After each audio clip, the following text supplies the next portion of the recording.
Gelaran Pekan Daerah Kontak Tani dan Nelayan Andalan ke-14 dilakukan di lapangan Batu Tiking, Desa Pulau Panggung, Kecamatan Semeda Darat Laun, Kabupaten Muara Enim.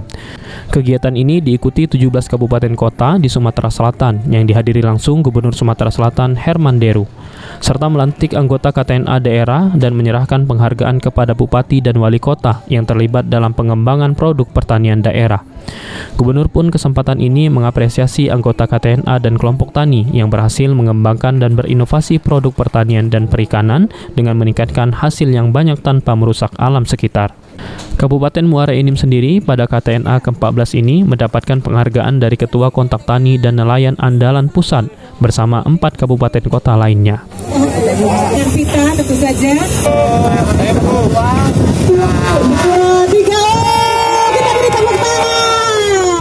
Menunjukkan Sumatera Selatan berkomitmen terhadap kemajuan pertanian di Sumatera Selatan.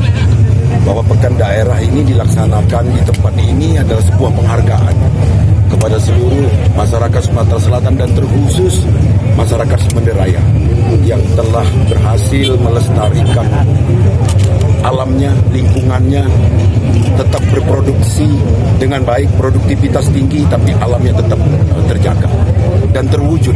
Ada 5 kepala daerah hari ini, bupati yang menerima penghargaan setingkat bakti tani nasional, yakni Kabupaten Muara Enim, Kabupaten Patlawang, Kabupaten Banyuasin, Kabupaten Ogan Komering Ilir, dan Kabupaten Musirawas.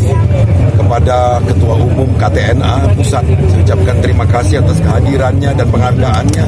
Juga saya harapkan kepada seluruh bupati wali kota serta stakeholder pertaniannya untuk dapat terus meningkatkan komitmen ini. Gubernur pun memberikan selamat kepada Kabupaten Muara Enim yang bekerja keras untuk terus berinovasi di bidang pertanian agar bisa menjadi lumbung pangan daerah di tingkat nasional. Kedepan Sumsel akan lebih konsisten untuk terus melakukan peningkatan di sektor pertanian agar Sumsel bisa masuk 3 besar komoditi tani di Indonesia. Mardiansyah, PAL TV.